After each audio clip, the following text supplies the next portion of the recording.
Hey everyone, and welcome. Today, we are going to get to know one of the most ridiculously charming creatures on the entire planet, the quokka. It's time to meet the animal that pretty much broke the internet with its unstoppable smile. You know, they've earned this amazing nickname, the world's happiest animal. And in this explainer, we're going to see exactly why that is. I mean, just look at that face. It's kind of hard to argue with that, right? And what if I told you that smile isn't a clever camera angle or some kind of trick? Nope, it's a real, natural feature of this amazing little animal. So, come on, let's take a trip down under and get the real story behind that famous face. Okay, let's kick things off by getting to know the friendly face that earned the title of the world's happiest animal and find out what a quokka really is.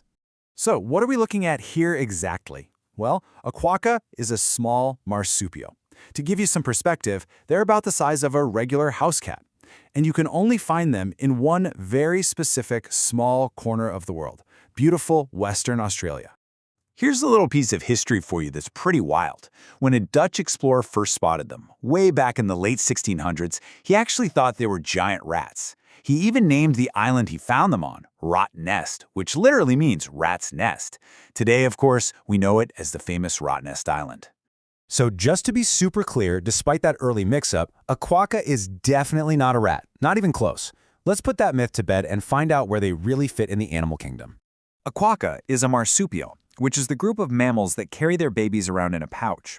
They're also macropods, which means big foots, and that puts them in the same family as their much, much larger cousins, kangaroos and wallabies. And just like kangaroos, they have some specific names we use. A baby quokka? That's called a joey. The grown-ups are simply called male and female, and when you see a bunch of them hanging out together, that's called a family group or a colony. Let's break down that one-of-a-kind look. Quokkas have this thick, grayish-brown fur, these super adorable round ears, and of course, that short, broad face that gives them what looks like a permanent smile. But unlike kangaroos, their back legs are smaller, and their tail is pretty short and doesn't have much hair. And of course, the females have that super important pouch for carrying their joeys. All right, so we know what they are, but where on earth do you actually find them? Let's dive into the very special places that quokkas call home. The huge majority of them live on just two islands off the coast of Western Australia, Rot Nest Island and Bald Island. Now, there are a few little groups living on the mainland, but they're way harder to find. They just love spots with thick bushes and plants, like swamps, and they even make their own secret tunnels through the undergrowth to get around and stay safe. Quokkas are mostly nocturnal, which means they're real night owls. During the hot daytime, you'll probably find them taking a nap in a nice shady bush. But once that sun goes down, that's when the party starts. Nighttime is for being active, for hanging out, and for finding some food. You know, one of the best things about them is their personality. Quokkas are incredibly social animals, and they're really peaceful. They don't get all territorial like some of their kangaroo cousins, so their groups can happily live right next to each other. It's a huge part of their charm. Okay, so being cute is one thing, but surviving out in the wild? That's a whole other ballgame. Let's look at the quokka's pretty amazing adaptations, especially when it comes to dinner time. First things first, the quokka is a herbivore. That just means it eats only plants. They munch on native grasses, leaves, stems, you name it. They're also known to be pretty good climbers and will actually climb up into small trees and bushes to get to a particularly tasty leaf. And they have a really interesting way of eating. A quokka will often just swallow its food whole, without chewing it first. Then, a little later on, kind of like a cow, it'll bring that undigested food, which is called cud, back up and chew it properly. It's a super efficient way to get every last nutrient out of its meal.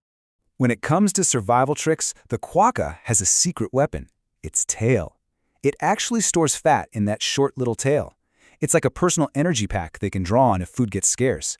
How cool is that? And get this, they can go for months without drinking water. Months! How do they do it? Well, they are so well adapted that they can get pretty much all the moisture they need just from the plants they eat. That's an incredible skill for surviving in their sometimes dry home. All right, let's wrap up by looking at the next generation of these happy little animals. The journey of a baby quokka, or a joey, is really something special. So after a super short pregnancy, only about 27 days, a mom gives birth to a single, tiny joey. And I mean tiny, about the size of a jelly bean. This little baby immediately crawls into its mom's pouch, and that's where it'll live and grow for the next 6 months. After it finally pops out, it still stays close to mom for milk for a couple more months, and by about a year and a half old, it's all grown up. Out there in the wild, a healthy quokka can live for up to 10 years. That's plenty of time to bring even more of those smiling faces into the world. And here's one last amazing fact for you. A single female quokka can give birth to as many as 17 joeys in her lifetime. That is a lot of little smiles. As we finish up, there's one really important thing to remember. As friendly and curious as quokkas seem, they are still wild animals. It is absolutely vital that we admire them from a distance. Take all the pictures you want, but please never, ever touch or feed them. The quokka is so much more than just a cute face for a selfie. It's a tough, social, and perfectly adapted little survivor. So we'll leave you with this to think about. What can we all learn from the peaceful, smiling way the world's happiest animal goes about its life?